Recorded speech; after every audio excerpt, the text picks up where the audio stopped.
What's going on, everybody, and welcome back to Mastercrafted. We are back again with another Mind Over Meta. It is me, Phil, and Frankie this week. Phil, lead us off. How you doing, buddy? I'm great, man. I'm excited to talk about a very interesting meta as we develop into now Victrix Starter thing. We have a few new detachments, and we're starting to see the changes in those detachments. So I love it. I love when the meta changes and shifts, and I think there's some really interesting things in here. Even though I wouldn't give credence to everything in this data slate, I think there's a few things that we'll pick out that are really valuable. Yeah, I agree. I think there's some very interesting things that have kind of risen to the top or fallen to the bottom, even though this isn't a complete set. There are some tournaments that are running old rules, tournaments running new rules. Some new detachments are included in these events. So we don't know, there is going to be some broken up stuff. It really is going to take a minute for us to get into what's really working because here in the next couple of weeks, people are taking off for the holidays. So it's probably going to be, we're probably going to be limited weekends until about the New Year's. Frankie, looking at this, what pops out to you first? Well, I just want to start off, first of all, by saying congrats to Phil. One little RTT we were at this weekend with his GSC. So nice job, dude. Thanks, man. You joined the 4 GSC GT players this weekend. But yeah, good job, dude. That was a lot of fun. To me, I think the big standout here is Blood Angels. They're well over 50%.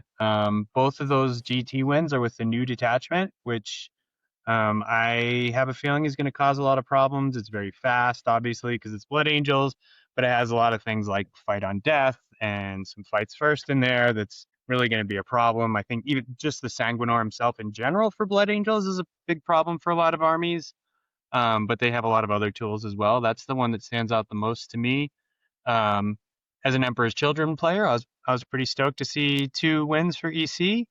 Unfortunately, they are just the same old, same old. It's Coterie with 3 Winged Demon Princes for both of those. Um, but I was cool to see them win. Tau also with 2 wins. I think they're still just a very solid army. And yeah, those are the real winners. I think were those 3 armies. So I think the first takeaway, right, is the tax is still not high enough on Winged Demon Princes for EC, right? We're advocating that they probably should go up another like 15, 20 points. Is that where we're at? I mean, I actually wouldn't bother me if some other things happen. I think like 225 isn't actually a horrible place for them, but you have to make up for it by buffing some of the other units because we have so few units in the book. I think if I could spam infractors a little more easily or have some cultists or something, I talk about this every week. We don't need to rehash it, but if you're gonna if you're gonna make Winged Demon Princes super expensive, you need to make some other useful units less expensive. I tried to run Flawless Blades at the RTT this weekend. I keep trying to do this, and I don't know why, because they suck. They're just not worth the points. Um, they don't deep strike like Exalted 8-bound. They're not durable like Victrix. They hit about the same hard. They don't hit that much harder than Victrix, if harder at all. I don't think they actually do with the +1 to wound in the detachment. So I think that if you're gonna make those Winged Demon Princes that expensive, you have to help out a lot of the other units. But I don't have to go off on that. all right. Well, yeah, we'll take you off the soapbox before we go any farther. Phil, what's standing out to you? Yeah, so there's 3 things that I think are really important if you're a player trying to evaluate where the meta is right now. The first thing, and I think is completely incorrect, is there's 2 armies that are at closer to the bottom of the win rate that are by no means bad armies, which are Leagues of Votann and CSM.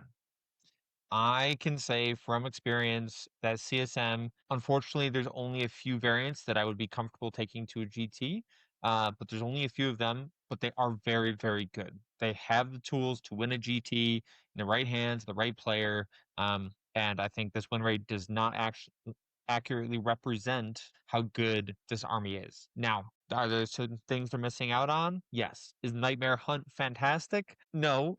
There's some things that it does well, and it will be a nice addition. It is playable. Like Nightmare Hunt is definitely playable. It is a good detachment. Is it the best? I still don't think so, but it's fine. Leagues of Votann, there are some armies that cannot deal with the things that League of Votann does. With the land forts, with the amount of Terminators that you could be running, with some of the great strats that they have, like a disembark at the end of your opponent's at the end of the fight phase. Like that is insanely good. Especially because it's a 6-inch disembark, and like if you're not prepared for it, you're going to be in a position where you're going to lose primary off that, or you're going to get denied secondaries, whatever the case is. Like it's very good. Both of those armies, a 43% win rate does not actually accurately represent what they're doing. And the third thing that I think is actually super important here is Eldari. We see a significant drop in player base, right? Which part of it could just be the holidays as we get closer. But I think another part of that is they got hit pretty hard in the data slate, so we're seeing a significant drop in the number of players. But this is like a Trojan horse. It's a false narrative. Eldari is still very good. They are just going to have to play the game in an actual engaging way versus putting fire dragons through a wall, back through a wall into a transport that is uninteractable. As someone who has abused that mechanic, like for some armies, you have just lost the game before you get to the table because they don't have the capabilities to chase down that wave serpent in a realistic manner and actually kill it, which can be pretty disheartening for some players when they're like, "Well, I just can't interact with you," right? Um, Eldar will just have to play the game in a more meaningful way now, but they are still very, very good. Yeah, still hyper killy. They just aren't as survivable, right? They will trade, and then they will probably die now, like the rest of us have to do when we try to trade stuff. Yeah, a glass But that cannon should be glass, right? yeah, should be glass. Yeah, I think those are all great things. We talked about accurate representations. I think if we look at the three armies with the best win rate, right? I don't know if that's a very accurate representation of where they're really sitting in the meta. GSC, I do think is solid. A 61% win rate. I think that's definitely overperforming for where they'll actually sit on a busier weekend. Deathwatch and Thousand Suns, same story. They're going to be brought down closer to that 50% for sure. And then the other thing I think we should mention is kind of who we have talked about as winners that didn't directly get buffed, but are benefiting from the nerfs around them to things like Eldari and Sisters. Drukhari, we felt like they were very, very good, very playable beforehand. With some of those Predators getting toned down a little bit, they're right there at the top. Dark Angels were solid. I think they're actually pretty good now. The Lion, having good fights first into Victrix, all those kinds of things where you can kind of handle that, and you're not just worried about getting blasted off the board by things like Eldar.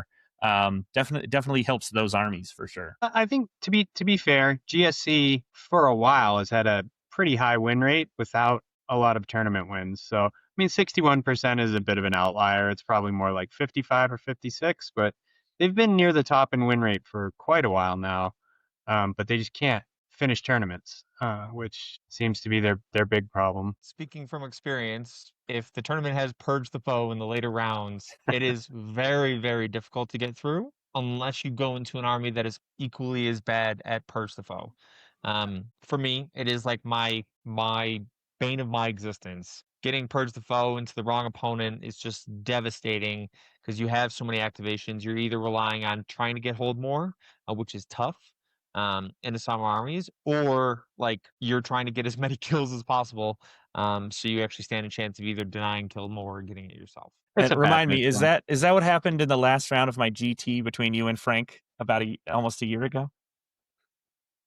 uh, yes. I Yeah, believe it okay. is. It's a bad mission. Just because of the way that armies are designed, I think it's a very bad mission. You know, like a lot of hyper elite armies, a lot of sort of swarmy armies, and right now there's not a ton of in between. There is some, but I mean, if you're a hyper elite durable army, it's just an advantage in that matchup, period, and that mission, period. Like, which isn't right if you're trying to keep the game in a balanced meta. I think hopefully they'll change it up with the next chapter approved, but or maybe tournaments will stop running. I don't know. It's the classic old way of playing, so it might not go away. But I do think it's kind of a bad mission. I don't like to see it in GTs. Yeah, it would be interesting if they, and maybe, mess with the points or the goals for whether you are, going first or going second. Maybe just if you get the one kill, it's 4, but it's only an extra 2 for whoever gets more kills. right? Like it's definitely worth it over 5 rounds, but it's not going to swing it heavily if you win, 2 extra rounds of kill more. Right. And also if you go first, you're already at a disadvantage, like so many missions right now. But that one is like pretty glaring that going first is just a big disadvantage. Yeah. Yeah, no, it's a problem for sure. And GSC, and I'll repeat this, often, is unless you run certain detachments, it's not necessarily the most killy. Like my Outlander Claw is not the most killy detachment that you could ever take. There's a lot of things that we bounce into and things that we struggle into, and like there are some armies that just pick us up for free. Like they just glance at you. They could split fire into our 5 mans and just pick everything up and then charge another, and you're just like, well, I guess I'm just dead. Like my most durable asset is Aberrants. And they're not necessarily awesome a lot of the times because they're kind of expensive, but I do think there's a world where you run Biosanctic. I actually just ran it on TTS the other night and I really enjoyed it, but um yeah, very interesting. I mean, orcs are fantastic right now. Just to get back to the win rates, is like orcs being that low. I think they're one of the best armies in the game. I think they have a lot of durability. A lot of their detachments work. A lot of the players that I know speak very highly of it, and I've seen it on the table enough times to know that it's good in this meta right now. Especially in armies like Drakari, which we know are going to hunt the meta. Orcs will love that matchup. Yeah, so it's very interesting. It is starting to balance out, but we will see the rise of Victrix Guard at some point, right? They're creeping up there at 53%. I think we will see this continue to rise. Yeah, for sure. I guess I do want to touch before we move on. Astra Militarum, keeping our nice low win rate down there at 45%. We did have 3 undefeateds this week, but I think it is actually going to take some time for people to kind of figure out what are kind of optimized lists for what you want to run in the new detachment. It just, to really pull off some combos, you need to take a certain amount of like either infantry or hulls to kind of go that spam version of the list to really make them work. And I think it's going to take a little bit of time to really see those min maxed out to where they perform best in each kind of the different versions. Win rate's still a little low, but 3 undefeateds and a GT win I think is solid. They're definitely going to keep climbing, I think, as people play more of that new detachment. That one win was the new detachment too. Mm-hmm. I did play against that new detachment at the RTT, and you can see it has some really cool tools. I think with, like you said, once people start to figure out what all the good combos are and what units to bring, this is a problem that CSM, and like you're talking about these armies that are better than their win rate too. This is a problem that like CSM has and Space Marines a lot of times, not right now, but they have lots of units to choose from, and they're not always all good in every detachment, or some of them aren't good at all, but people will run them anyways, or they like them, or there's a big player base. So, a lot of crappier units get run a lot of times, and it brings the win rate down. Which I have the opposite problem with my Emperor's Children, but it's okay. Tell the top end to quit being so good with them, Frankie. They got to get down to your level. Get on my level. Get on my level of suck. Okay. All right. I think that's it for talking about kind of the meta as a whole. We did pick out a list that is a Blood Angels list. We haven't talked about it too much yet on the channel. It is a Rage Cursed Onslaught list. Phil, what are they bringing? Yeah, so this is the Winter WoG 2025 is ran by Matt Charles. Exactly 2,000 points. So we'll run through the list real quick.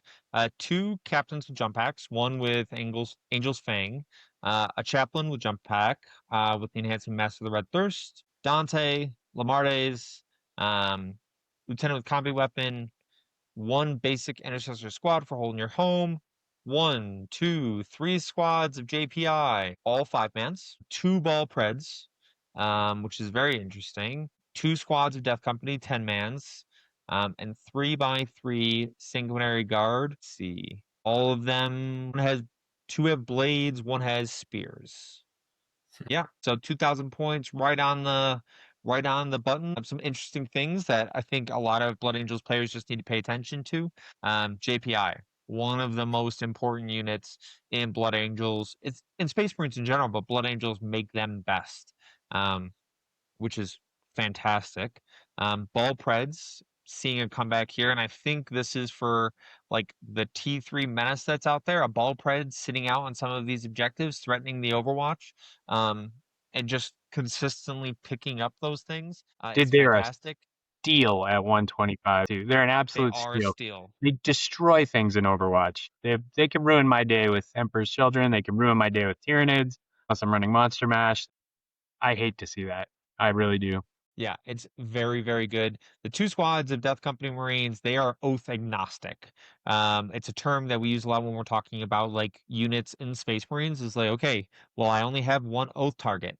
That does not mean I should be counting on oath for every single one of my units.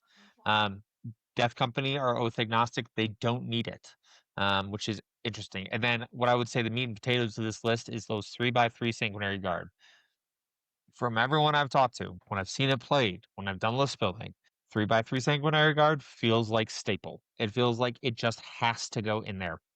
I don't see any other way around it because it is probably one of the most effective trading units. No, they are not necessarily the most durable thing, but with their army rule in this detachment, there's just they become obnoxiously effective. So just for those that aren't aware, uh, the army rule for this detachment is Madden for ferocity. They get +1 attack if they're on the charge. They get +2 attacks if the unit is battle shocked. Death So Company. like, yeah, and I'm sure enough of us, we had the RTT this weekend. We were with the boys this weekend. We had a great time. And one of my um, good friends was running this and was running 3x3 Sanguinary Guard. And it's like, well, are there ways to shock yourself? Yes. Yes, there are. There are multiple ways to shock yourself. And in doing so, you get the +2 attacks. In doing so, you have the charge bonus with Lance. In doing so, like you are just inherently better and faster. So I really like this detachment.